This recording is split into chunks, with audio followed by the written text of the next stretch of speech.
Dans cet épisode, Gilbert Bawara tente de toucher le cœur du Togolais ordinaire qui souffre de la situation économique actuelle. Êtes-vous d'accord avec Gilbert Bawara? Êtes-vous d'accord avec les politiques de son gouvernement? Êtes-vous d'accord avec sa proposition actuelle? L'ANC est-elle en cause? Faites part de vos réflexions ci-dessous et engageons la conversation. Avec une nomination qui est ancrée plutôt dans un parti politique. Bon, j'espère qu'à l'instar de M. Jean-Pierre Favre, vous ne découvrez pas aujourd'hui que le président Faure Gnassingbé mène une politique d'ouverture, de cohésion, d'unité, qu'il a toujours cherché à dépasser des clivages qui n'ont plus lieu d'être, qu'il a toujours placé au cœur de ses préoccupations l'intérêt supérieur du pays. Vous savez, j'aimerais rappeler un certain nombre d'épisodes. Lorsqu'il était arrivé aux affaires en 2005, la première chose qu'il avait voulu, c'est mettre en place un gouvernement d'ouverture, voire un gouvernement d'union nationale. Et les présidents du Ghana de l'époque, John Kufuor, le président du Nigeria de l'époque, Obasanjo, avaient essayé d'aider à avoir des discussions avec les responsables de l'opposition traditionnelle de l'époque. C'est ces responsables de l'opposition qui avaient fait capoter la volonté du président de la République de conjuguer les énergies, de mobiliser l'ensemble des compétences du pays pour amorcer le redressement du pays. En 2006, à la suite de l'accord politique global, c'est le parti dont un des responsables au pays était M. Jean-Pierre Favre, qui avait torpillé la mise en œuvre de l'accord politique global, alors que le président Faure souhaitait que l'ensemble des forces politiques et sociales acceptent de se mettre ensemble et de travailler pour le pays.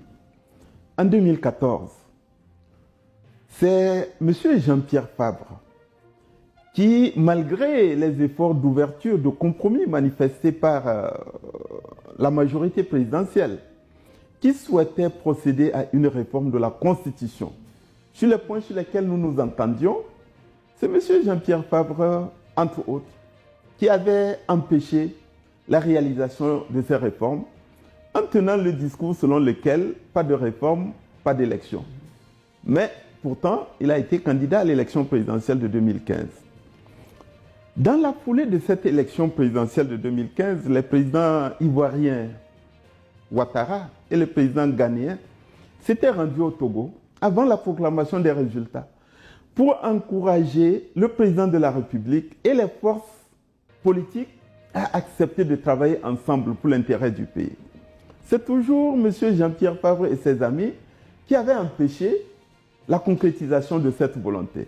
En 2017-2018, lorsque nous avons connu un mouvement insurrectionnel au Togo, lors des discussions, il était possible de s'entendre d'une part pour procéder à une réforme de la Constitution, d'autre part procéder à une réforme du cadre électoral et même travailler ensemble en vue d'organiser les élections législatives.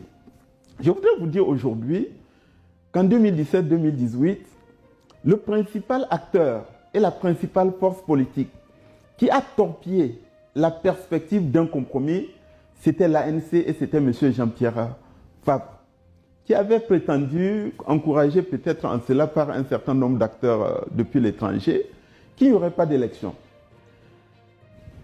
Et vous savez, aujourd'hui, s'il y a une question à se poser, ce n'est pas la question du comportement de mon collègue, M. Gomado. C'est de savoir de M. Jean-Pierre Favre et de M. Gomado qui trahit le peuple. À la veille des élections législatives et régionales du 29 avril, je crois que vous avez entendu comme moi, M. Jean-Pierre Favre dire aux Togolais qu'il avait tiré les leçons par rapport à la politique de la chaise vide et des boycotts systématiques auxquels il s'était livré et qu'à l'avenir, l'ANC avait décidé de renoncer à la politique de la chaise vide. Je me pose la question, après ces élections, qu'est-ce qui a changé pour qu'il puisse, lui, changer encore? Bon, vous savez, il y a des partis qui ont choisi d'exceller dans les contradictions et les incohérences. Vous ne pouvez pas être maire, avoir comme vocation et objectif de servir vos administrés, les populations de votre commune, et dire que vous n'allez pas coopérer avec le pouvoir central, avec les autorités légitimement établies. Parce que si vous le faites, ça signifie un mépris et un manque d'égard et de respect envers vos électeurs, parce que vous vous condamnez à l'inaction et à l'immobilisme. Un maire, un conseil municipal ne peut rien faire s'il ne coopère pas avec le ministère de l'administration territoriale, avec les services publics, s'il ne bénéficie pas de dotation de l'État, notamment dans le cadre du fonds d'appui aux collectivités territoriales. Alors, moi, j'ai toujours estimé que lorsque l'intérêt national, l'intérêt supérieur du pays l'exige, les hommes et les femmes de bonne volonté doivent accepter de mettre la main à la pâte. Et donc, je crois que M. Gomado ait eu le courage de se désolidariser de cette attitude d'incohérence et de contradiction permanente, de s'engager et de servir le pays, nous devons nous en féliciter. Et je suis certain qu'ils doivent être très nombreux au sein de l'ANC et des partis politiques qui ont envie et qui, dans les semaines et les mois qui viennent, vont s'engager davantage au service de notre pays. Je voudrais terminer en disant ceci. Si dans ces contradictions où baignent l'ANC et certains de ses dirigeants, comment peut-on dire on désapprouve, on condamne la réforme constitutionnelle qui est déjà d'application et resté maire? Si M. Jean-Pierre Fabre démissionnait comme maire, il y aurait un peu plus de logique. Si M. Jean-Pierre Fabre disait aux Togolais quelle sera son attitude par rapport aux conseils régionaux, est-ce que les conseillers régionaux élus sous l'étiquette de l'ANC vont siéger dans les conseils régionaux ou pas? Mais il devrait dire qu'ils ne vont pas siéger. Est-ce que ces conseils régionaux vont participer en tant qu'électeurs et en tant que candidats aux élections sénatoriales ou pas? Est-ce que les conseillers municipaux de l'ANC vont se porter candidats et participer au vote des sénateurs ou pas? Est-ce que lors des prochaines élections municipales, en 2025, l'ANC ira encore solliciter les suffrages des Togolais ou pas? S'il parvenait à donner des réponses cohérentes et crédibles à ces interrogations, je crois que les Togolais auraient une autre attitude envers lui. Sinon, je crois que son attitude déshonore la classe politique et je ne voudrais pas m'appesantir davantage sur les contradictions et les incohérences, non pas de M. Gomado ou une quelconque traîtrise de la part de M. Gomado, mais la trahison fondamentale de M. Jean-Pierre Fabre par rapport aux Togolais et par rapport aux électeurs.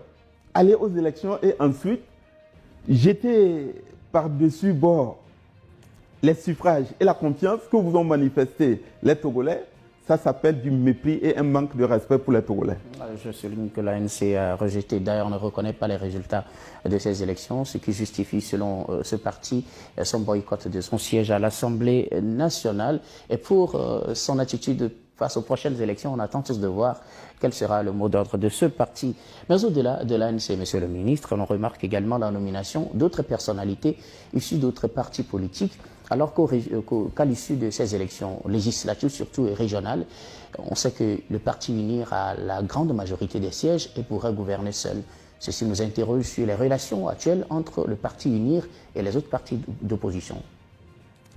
Vous savez, d'abord, les partis politiques n'ont pas le monopole de l'engagement au service de notre pays.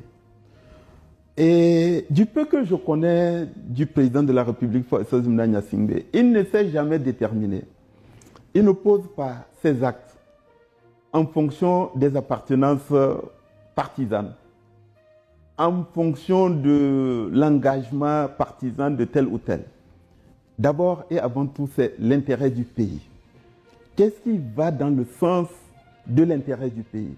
Qu'est-ce qui permet de favoriser la cohésion, l'unité, la concorde? Qu'est-ce qui permet à chacune et chacun des filles et des fils du pays de s'engager, de se mobiliser, d'aider à accélérer notre marche vers plus de développement. C'est ça qui est le plus important. Et c'est vrai, nous sommes en train de parler de certains membres du gouvernement qui appartiennent à des partis politiques. Je fais partie de ceux qui appartiennent à des partis politiques, j'appartiens à UNIR. Mais ils sont nombreux, des femmes et les hommes, qui nécessairement, sans être ministres, quotidiennement se battent, s'engagent, œuvrent pour l'intérêt supérieur de notre pays. Chacun à son niveau. Et ces femmes et ces hommes qui quotidiennement font marcher notre pays, c'est aussi des femmes et des hommes que nous devons saluer.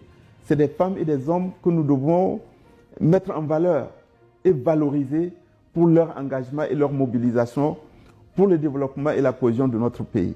Dans cet épisode, Gilbert Bawara tente de toucher le cœur du Togolais ordinaire qui souffre de la situation économique actuelle. Êtes-vous d'accord avec Gilbert Bawara? Êtes-vous d'accord avec les politiques de son gouvernement? Êtes-vous d'accord avec sa proposition actuelle? L'ANC est-elle en cause?